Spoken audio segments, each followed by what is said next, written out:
अस्सलाम वालेकुम दोस्तों, मैं हूं सिराज जलील और खुश आमदीद कहता हूं आप सबको आपके ही अपने चैनल इल्म मैनिया में। दोस्तों, आज की ये वीडियो मेरे एक दोस्त माजिद महमूद की फरमाइश पे बनाई जा रही है। अगर आपके पास भी कुछ यूनिक टॉपिक्स हैं तो मुझे कमेंट बॉक्स में ज़रूर बताइएगा। दोस्तों, आज की इस वीडियो में हम बात करेंगे कायनात की सबसे ख़तरनाक और ताकतवर चीज़ों में से एक ब्लैक होल्स के बारे में। दोस्तों, ब्लैक होल्स क्या हैं, कैसे बनते हैं और इनकी वजह से क्या असरात मुरतब हो सकते हैं, जानते हैं सब कुछ आज की इस वीडियो में। दोस्तों, ब्लैक होल्स खला में मौजूद स्याह रंग के घूमते हुए दायरे होते हैं जो सितारों के टूटने की वजह से वजूद में आते हैं। दोस्तों, इनकी कशिश इतनी ज़्यादा होती है कि कायनात की कोई भी चीज़, यहाँ तक कि रोशनी भी इससे बाहर नहीं निकल सकती। और दोस्तों, ब्लैक होल का वो हिस्सा या फिर बाउंड्री जिससे निकलना नामुमकिन होता है उसे इवेंट होराइजन कहा जाता है। और दोस्तों, अगर बात की जाए इनकी दर्जे हरारत की तो यह कई खरब केल्विन तक होती है। दोस्तों, आइंस्टाइन के रिलेटिविटी नज़रिए के मुताबिक जब कोई चीज़ रोशनी की रफ्तार से हरकत करती है तो वो ज़मा और मकान से आज़ाद हो जाती है, यानी उस चीज़ के लिए वक्त बिल्कुल आहिस्ता या फिर ना होने के बराबर होता है। दोस्तों, इसी तरह जब कोई चीज़ ज़्यादा कशिश शकल में हरकत करती है तब भी उस चीज़ पर वक्त बहुत आहिस्ता होने लगता है। दोस्तों, ब्लैक होल की ज़्यादा कशिश की वजह से वहाँ पर भी वक्त की रफ्तार बहुत आहिस्ता है। और दोस्तों, इसकी मिसाल कुछ यूँ ले लीजिए कि अगर दो जुड़वा भाई हैं, उनमें से एक दुनिया में ही रहता है जबकि दूसरा किसी तरह ब्लैक होल पे आ जाता है।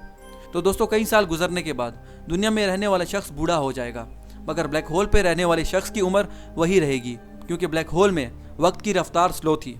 मगर दोस्तों, ये मिसाल सिर्फ आपको ब्लैक होल के वक्त पर होने वाले असर को समझाने के लिए थी, क्योंकि ब्लैक होल में किसी चीज़ का कोई वजूद नहीं रहता। दोस्तों, मॉडर्न फिजिक्स के नज़रियों के मुताबिक जब कोई चीज़ तवानाई या फिर रोशनी में तब्दील होती है तो उस पर ज़माने और वक्त का कोई असर नहीं रहता और वो चीज़ फिर माजी और मुस्तकबिल में सफ़र कर सकती है।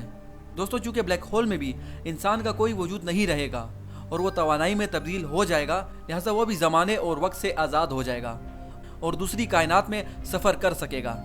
यानी ब्लैक होल से दूसरी कायनात का रास्ता भी मुमकिन है, जिसे वर्म होल्स कहा जाता है। मगर दोस्तों, ये महज मॉडर्न फिजिक्स का एक नज़रिया है और इस बात में कितनी हकीकत है ये कोई नहीं जानता। दोस्तों, ब्लैक होल्स स्याह रंग के होते हैं और इनको खला में देखना नामुमकिन है, मगर ब्लैक होल्स की वजह से इर्द गिर्द में पैदा होने वाले असरात से इनकी निशानदेही की जा सकती है। दोस्तों, नासा ने हाल ही में ब्लैक होल्स की तस्वीर ली हैं और इन तस्वीर में ब्लैक होल्स का पता टूटते सितारों से रोशनी निकलने और इनके एक स्याह दायरे में दाखिल होने की वजह से लगाया गया है। दोस्तों, ब्लैक होल्स हमारी मिल्की वे कहकशां के बिल्कुल वस्त में वाक़ हैं और हमारी दुनिया को इस खतरनाक स्याह तवानाई के खिंचाव से कोई नुकसान नहीं है। जी हाँ दोस्तों, एस्ट्रोनॉमर्स के मुताबिक हमारी दुनिया ब्लैक होल से काफ़ी लाइट ईयर्स के फासले पर है। और दोस्तों, हमारी दुनिया से सबसे नज़दीक ब्लैक होल का फासला भी 1600 लाइट ईयर का है। दोस्तों, नासा की रिसर्च के मुताबिक ब्लैक होल्स 3 अक़साम और साइज़ के होते हैं। दोस्तों, इनमें से पहली किस्म है प्राइमोर्डियल ब्लैक होल्स, जो कि ब्लैक होल की अक़साम में सबसे छोटे होते हैं और इनका साइज़ किसी एटम के साइज़ से लेकर पहाड़ के साइज़ जितना होता है। दोस्तों, इसके बाद आते हैं स्टीलर ब्लैक होल्स, जिनका साइज़ हमारे सूरज से 20 गुना ज़्यादा होता है और ये दर्जनों की तादाद में हमारी मिल्की वे कहकशां में मौजूद हैं। दोस्तों, सबसे ख़तरनाक और बड़े ब्लैक होल्स को सुपर मैसिव ब्लैक होल्स कहा जाता है और ये मिल्की वे के बिल्कुल वस्त में मौजूद हैं और हमारे सूरज से 40 लाख गुना ज़्यादा बड़े होते हैं।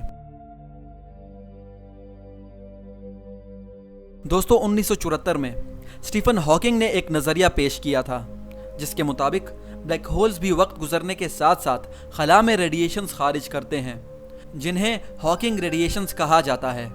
और इन रेडिएशंस का आखिरी मरहला ब्लैक होल्स का खात्मा होता है। दोस्तों, इस नज़रिए का दूसरा नाम ब्लैक होल इवेपोरेशन है। तो दोस्तों, ये थे कुछ फैक्ट्स ब्लैक होल्स के बारे में। अगर आपको ये वीडियो अच्छी लगी तो प्लीज़ इस वीडियो को लाइक कीजिए और सब्सक्राइब कीजिए मेरे चैनल को, दबाइए बेल आइकन को, ताकि आपको आने वाली हर एक नई वीडियो की नोटिफिकेशन वक्त पर मिलती रहे। तो मिलते हैं आपसे नई वीडियो में नई इन्फॉर्मेशन के साथ। तब तक के लिए अपना ख्याल रखिएगा। अल्लाह हाफिज़।